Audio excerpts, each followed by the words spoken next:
मजबूती है अपनी पहचान। Kejriwal Institute of Management and Development Studies for Postgraduate Diploma in Management.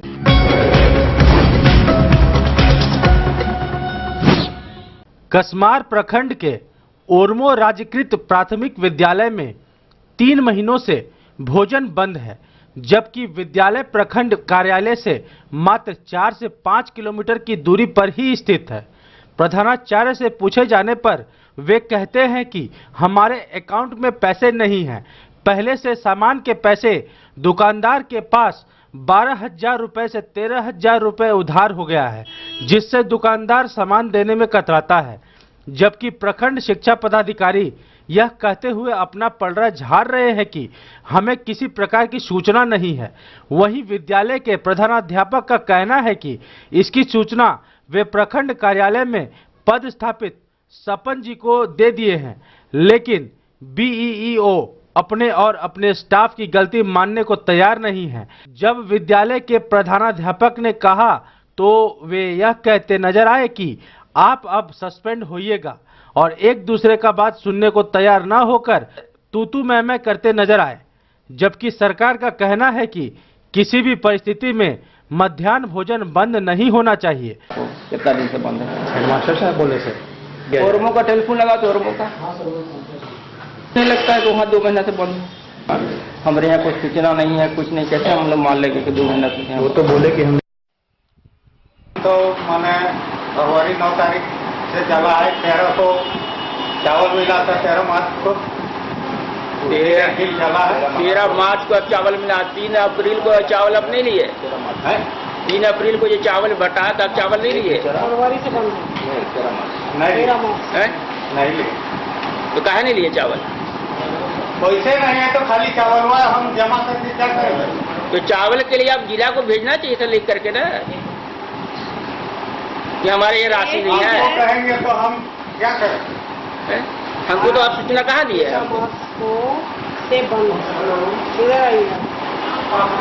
Suspend होइएगा ताकि हमारे पास इसकी कोई सूचना नहीं है।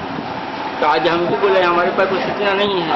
और अभी प्रिंसिपल साहब बोले कि मैं यहाँ पर लिखित दिया हूँ। लिखा हमको बोला कुछ, हमको आज तक दिया ही नहीं।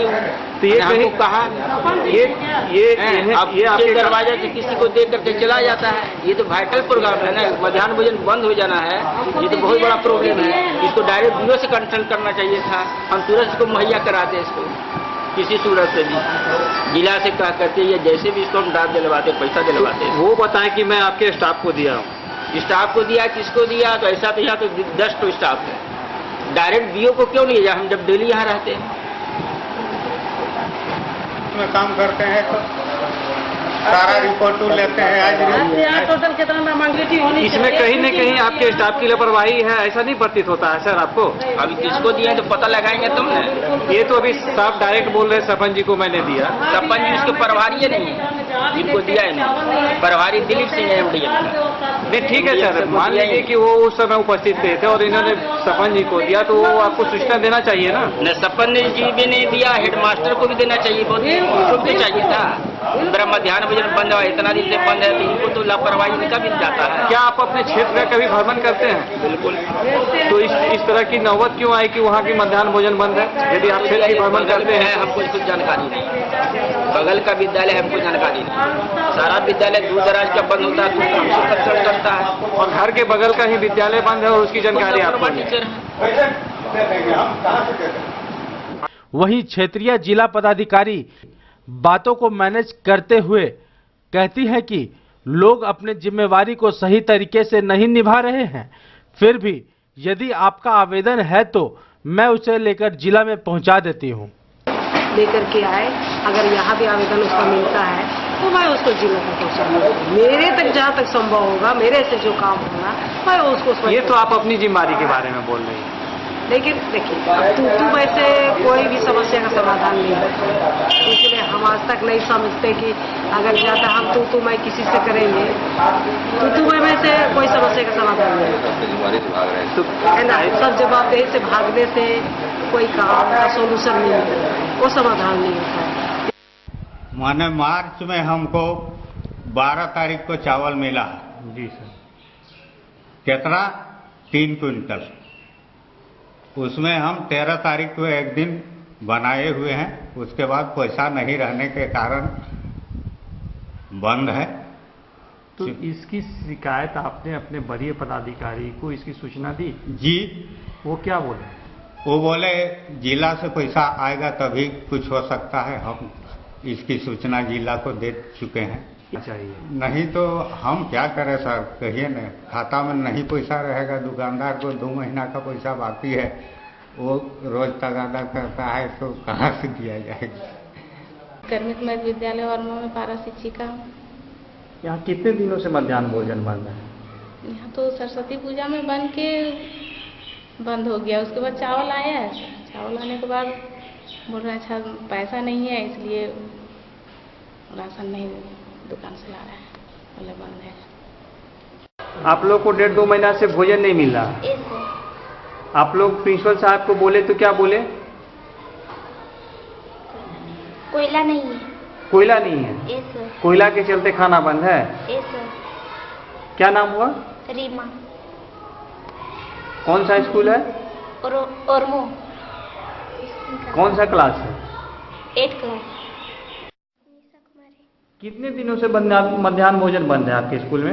1 महीने से। 1 महीने से भोजन नहीं मिल रहा है? नहीं। आप लोग स्कूल आ रही हैं?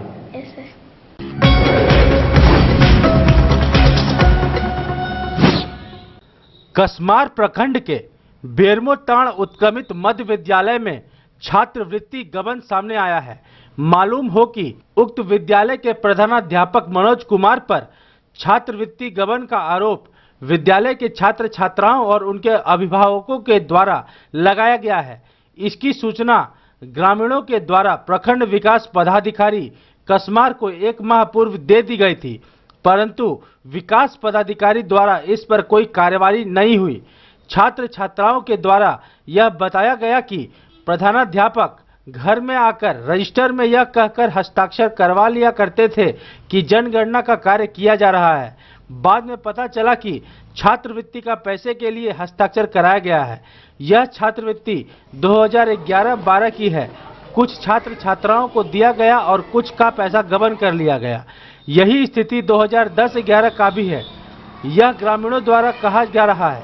इस संदर्भ में बेरमो एसडीओ से संपर्क किया तो उन्होंने यह बात कही कि इसकी उन्हें कोई जानकारी नहीं है, लेकिन जब यह बात सामने आई तो जांच करूंगी और सही बात पाए जाने पर दोषी व्यक्ति पर कार्रवाई जरूर करूंगी। सभी छात्र छात्राओं को छात्रवृत्ति नहीं देकर कुछ को भुगतान किया गया है और कुछ को ऐसे ही रजिस्टर पे सिर्फ साइन करा लिया गया है। तो इस संबंध में प्रखंड विकास पदाधिकारी से विस्तृत प्रतिवेदन मांगे हैं सूची के साथ, और फिर उस फॉर्म से हम जांच करके आगे कार्रवाई करेंगे। क्या कार्रवाई वास्तव में कार्रवाई होगी कि सिर्फ कहने के लिए की कार्रवाई होगी? नहीं, अगर जांच में अनियमितता पाई जाएगी तो निश्चित तौर पर कार्रवाई होगी। जबकि बच्चों ने साफ लफ्जों में कहा कि ये हमारे घर गए, हम लोग से मतगणना के नाम पर साइन कराएं। जब मैंने छात्रवृत्ति के बारे में जब इनसे पूछा तो इन्होंने बोला कि अभी तक छात्रवृत्ति नहीं है। जांच का विषय है, तो अब जांच करने के बाद ही स्थिति क्या है तो उसके अनुसार कार्रवाई करेंगे। जब तक वहाँ हम नहीं जाएंगे, जो वस्तु स्थिति को करने के बाद है ना हम कुछ कर सकते हैं। कोई भी एक्शन लेने के पहले तो वहाँ जाना पड़ेगा। छात्रवृत्ति हमारे यहाँ से नहीं जाता है। जी सर। छात्रवृत्ति प्रखंड कार्यालय से आता है। जी सर। प्रखंड कार्यालय ही उपयोगिता लेते हैं, हम लोग उपयोगिता थोड़ी लेते हैं, किसको बांटा किसको नहीं बांटा।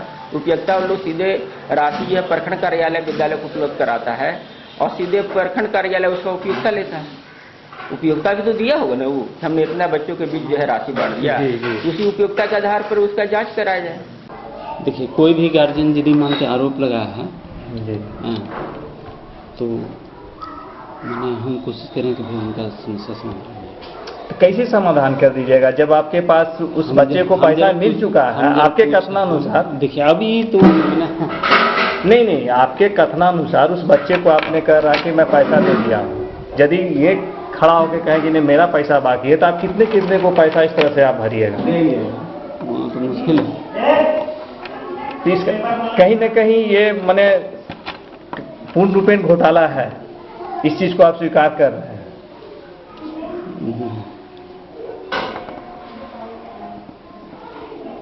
मैंने आप पैसे को निकाले हैं, अकाउंट से आप पैसे निकाल लें, बच्चे को देने के नाम पर आप पैसे को निकाल लें, या इसमें आपके साथ देखिए वो तो वो मेरे हम नहीं निकालते हैं, उसमें तो समिति का है, तो ज्वाइंट है, वहाँ अध्यक्ष लोग सब लोग ये मिलकर उसको वितरण करते समय सब लोग ये करते हैं, सब रहते हैं सब। तो किस तरह कोई दिक्कत है तो उसको सॉल्यूशन कर दिया जाएगा, और हम ज़्यादा और क्या दिक्कत हम लोग क्या है सर, हम लोग तो बस पूछ सकते हैं आपसे, आप बता सकते हैं। हम लोग को शिकायत मिला कि बच्ची 2-4 बच्ची अभी शिकायत की कि हमारा तो उसके हित में ही आप आए हैं ना?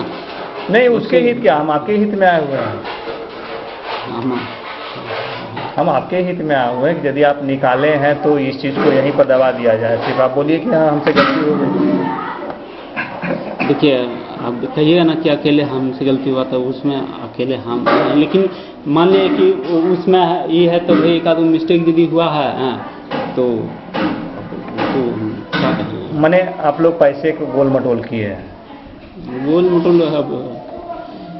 मैंने गलती आप मान रहे हैं ना अपनी।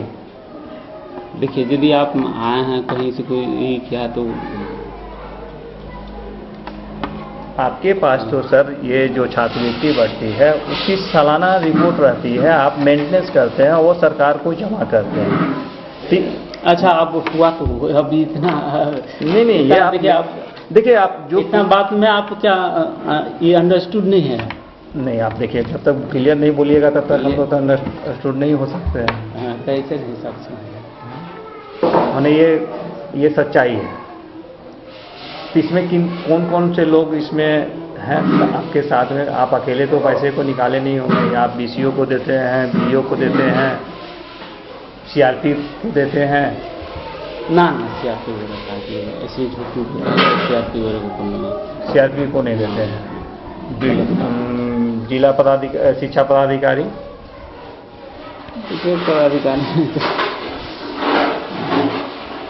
नहीं वो हो सकता है, हुआ हुआ तो किया जाएगा, हम तो जान रहे हैं कि भाई नहीं सबको हो गया। जबकि आपके अध्यक्ष महोदय रामगढ़ डिस्ट्रिक्ट में कहीं लेबर का काम करते हैं, वो आपके वितरण में उपस्थित भी नहीं होते हैं।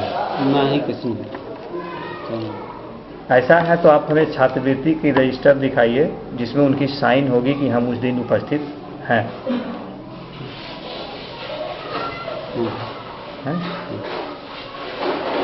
काइंडली दिखा सकते हैं? बोले तो कि अभी यहाँ पर नहीं। आप लोग को छात्रवृत्ति का पैसा नहीं मिला? नहीं। क्या बोले सर? सर एक बार गए थे तो सर से पूछे क्या साइन है, तो बोले सर से जनगणना का साइन है। जनगणना का साइन है जी। और उसके बाद छात्रवृत्ति का पैसा नहीं दिए? नहीं। आप लोग सर से पूछे कि सर जनगणना का साइन कराने के लिए आप क्यों आए हैं? नहीं कुछ। आप लोग छात्रवृत्ति का पैसा का डिमांड किए? कभी स्कूल में मांगे सर से? एक बार बोले थे तो बोले कि नहीं आए हैं अभी। नहीं आया है? बोले आएंगे तो हम अपने बोल देंगे। क्या नाम हुआ? मंजू कुमारी।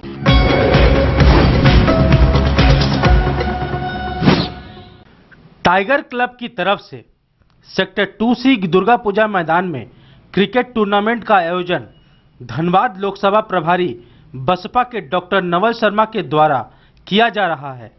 खेल की शुरुआत 19 मई से की जाएगी एवं मैन ऑफ द सीरीज चुने जाने वाले खिलाड़ी को बाइक प्राइज के तौर पर दिया जाएगा। बाबा साहब की जयंती के उपलक्ष्य में टाइगर क्लब जो भी स्थापना हुई है उसके बैनर तले doctor Bhimrao Ambedkar cricket tournament sector 2C ground में हो रहा है, जिसमें सारा कार्यक्रम बहुजन समाज पार्टी और टाइगर क्लब मिलकर कर रही है। इस क्रिकेट का उद्देश्य ये है कि बोकारो की धरती पे पहली बार ऐसा क्रिकेट हो रहा है जिसमें सारी व्यवस्थाएं टाइगर क्लब देने की कोशिश कर रही है। 16 टीमें खेलेगी यहाँ पे हमारे टाइगर क्लब में, और इस बैनर के तले जो प्लेयर्स खेल रहे हैं उनको सारी फैसिलिटी दी जाएगी। पर डे 2 मैच से 3 मैच है, जिसमें कि मैन ऑफ द मैच पर मैच में जो होंगे, जो विनर होंगे उनको दिया जाएगा। पर मैच में चीफ गेस्ट होंगे, गेस्ट ऑफ ऑनर होंगे और उद्घाटनकर्ता होंगे हमारे। Man of the series bike रखा गया, स्पोर्ट बाइक, जो पूरा टूर्नामेंट में अच्छा खेलेंगे उनके लिए ये गिफ्ट के तौर पे दिया जाएगा। और जो विनिंग टीम होगी, जो फाइनल मैच खेलेगी, उनको 15,000 कैश और रनर को 7,000 गिफ्ट के तौर पे दिया जाएगा। फाइनल मैच खेलने वाले को ट्रैक सूट टाइगर क्लब देगी, जिसको पहन के वो सारे बच्चे खेलेंगे। यहाँ पानी की व्यवस्था रहेगी उनके पीने के लिए भी, ताकि सारे बच्चे जो आएंगे अपना खेलने के वक्त पानी पिया करेंगे। उनके नाश्ता वास्ता की व्यवस्था रहेगी पर डे जो बच्चे खेलेंगे यहाँ पर। कब से शुरू होगा ये कार्यक्रम 19 तारीख से लेकर 25 तारीख तक चलेगा।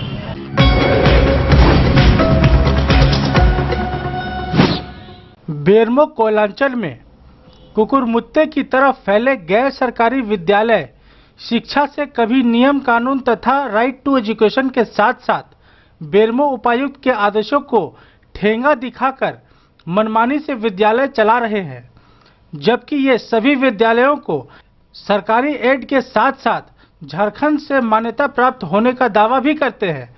बताते चले कि लगभग 2 वर्ष पूर्व ही सरकार ने निर्देश जारी कर कहा था कि देश के अंदर चलने वाली सभी गैर सरकारी विद्यालय अपने कुल बच्चों में 25% बच्चों को जो बीपीएल धारी हैं उन्हें मुफ्त शिक्षा देना चाहिए।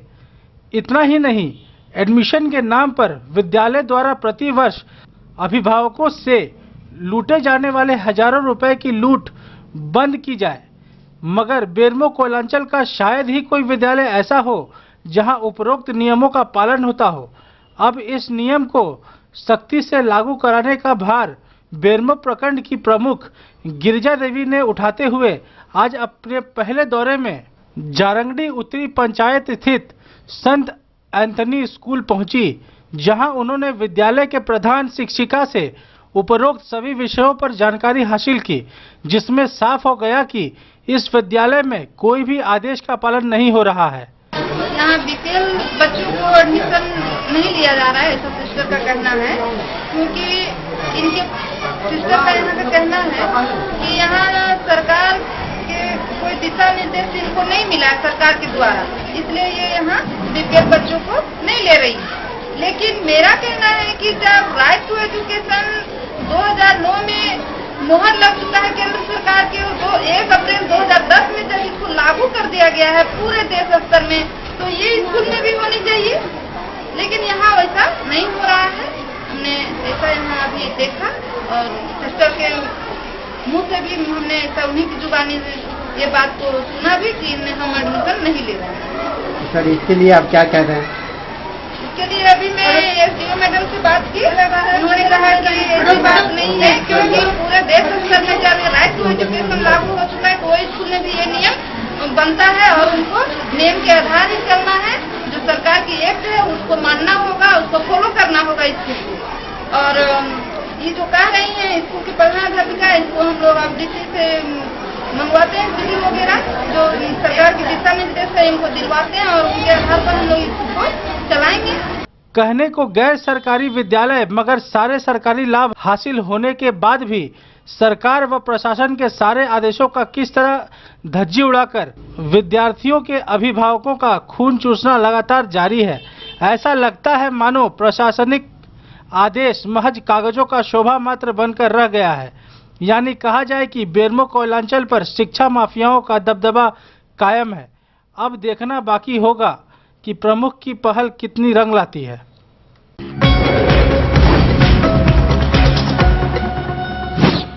बेरमो प्रखंड अंतर्गत जरीडी बाजार के पूर्वी पंचायत में पंचायत भवन सह सामुदायिक भवन का निर्माण लगभग 14 लाख की लागत से किया गया, मगर इस भवन निर्माण में इतना घटिया मटेरियल का इस्तेमाल किया गया कि इस भवन के उद्घाटन से पूर्व ही इनके दीवारों पर बड़े बड़े दरार पड़ गए हैं। इतना ही नहीं, इस भवन में वेंटिलेटर खोलकर छोड़ दिया गया है, कोई जाली भी नहीं लगाया गया है। आज तक इस भवन में नियमानुसार कोई बोर्ड नहीं लगाया गया है जिसमें योजना का आकलन राशि, अभिकर्ता का नाम व योजना पता लग सके। बताते चले कि इस काम का अभिकर्ता जिला परिषद सदस्य का करीबी बताया जाता है, जिस कारण अनेकों शिकायतों के बाद भी ठेकेदार पर कोई कार्रवाई नहीं हुई। इस भवन की जर्जरता का लिखित शिकायत इस पंचायत की समिति सदस्य मंजू देवी ने महामहिम राज्यपाल व आयुक्त को भेज चुकी हैं, मगर आज तक इस पर कोई कार्रवाई नहीं हुई। इतना ही नहीं, इस भवन के दूसरे मंजिल का भी आदेश उसी ठेकेदार को पुनः मिलने की खबर है, जबकि पंचायत की मुखिया का कहना है कि भवन तो हैंडओवर ले लेंगे मगर इसमें काम वे कभी नहीं करेंगी, क्योंकि यह भवन कभी भी धंस सकता है, यानी लाखों का सरकारी भवन अब कबाड़ खाना बनकर रह जाएगा। जमीन था, गड्ढा जमीन में भर करके नया मिट्टी में बना है, तो हल्का उनका कहीं नए बिल्डिंग जो होता है वो कहीं उसका प्लास्टर वगैरह क्रेक कर जाता है, क्योंकि जब हम लोग घर भी अपना बनाए हैं तो उसको भी सारा मटेरियल सब चीज़ डालने के बाद भी हल्का फुल्का दरार पड़ जाता है। तो ये दरार जो पड़ा है, मैं इनको निर्देश दिया हूँ कि उसको थोड़ा सा हटा करके और उसको ठीक से फिर से करके और तब कर देंगे वॉशिंग वगैरह, व्हाइट वॉशिंग वगैरह। क्योंकि भर करके हुआ है इसलिए ऐसा हो सकता है कि कॉलम पर है, बिल्डिंग बनी है कॉलम पर बनी है, तो इसमें दीवार में तो हल्का फुल्का दरार आने से उसको कोई असर बहुत ज़्यादा नहीं। अब भवन में कहीं भी सर वेंटिलेशन की जाली नहीं, वेंटिलेशन नहीं है। वेंटिलेशन इनको हम बोले हैं कि 4-5 दिन में आप लगा दीजिए। अब बिजली भी नहीं है आपके भवन में? बिजली नहीं है। बिजली के लिए हम और मुखिया दोनों प्रयासरत हैं। ये हम लोग का लिखा हुआ डीडीसी के स्तर तक चला गया है। डीडीसी साहब इसको स्वयं देख रहे हैं, इसमें जल्दी ही कुछ उपाय निकल जाएगा। मैं चाहूँगी कि ठेकेदार जो हैं यहाँ के, जो बनाए इस भवन को, पंचायत सचिवालय को, इनसे मैं कहना चाहूँगी कि जल्द से जल्द ये वेंटिलेशन या बिजली की व्यवस्था तो हम बात कर लेंगे डीडीसी महोदय से या जहाँ से भी जो व्यवस्थापक हैं उनसे मैं बात कर लूँगी इस बारे में। और वेंटिलेशन और ये जो क्रैक पड़ा हुआ है, इस पर ठेकेदार जो हैं इनकी गलतियां हैं, तो ये इन पर सुधार करें, अपना ये मरम्मत फिर से करें, दरारें जो पड़ी इसको और वेंटिलेशन जल्द से लगवाएं। देखिए, दहशत तो हम लोगों को रहेगा जब अभी नया जो बना है उसमें दरारें पड़ गई हैं। हाँ, और कल को इसकी तो कोई हमको लगता सुरक्षित है ही नहीं पंचायत सचिवालय, लेकिन हमारे ऊपर प्रेशर पड़ रहा है वार्ड सदस्यों का, पंचायत समिति का, जनता का। लोग बोलते हैं पंचायत सचिवालय कब से खड़ा हुआ है लेकिन आप लोग हैंड ओवर नहीं ले रहे हैं। तो हम लोगों ने कितना कंप्लेन किया इसके बारे में, कोई यहाँ से वहाँ पे शिकायत भी दर्ज की, कोई यहाँ से किसी ने भी अधिकारी ने पहल नहीं की है। तो हम लोग उद्घाटन तो कर लेंगे, लेकिन बैठने की बात है और तो हम लोग उसको नहीं यूज करेंगे अभी।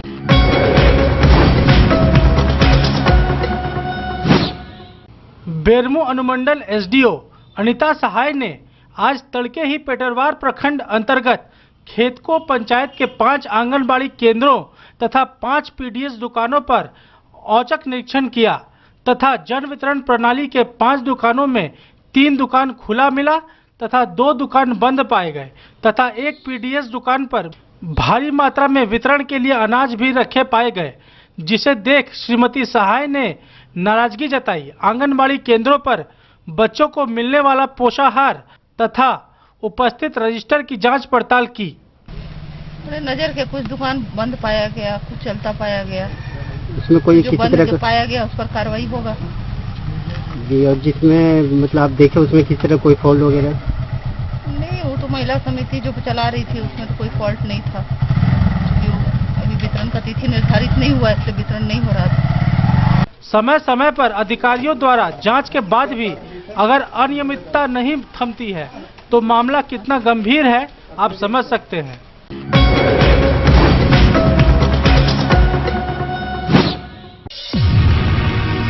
श्रीराम वाटिका, यो सच एंड फेयर, मजबूती है अपनी पहचान।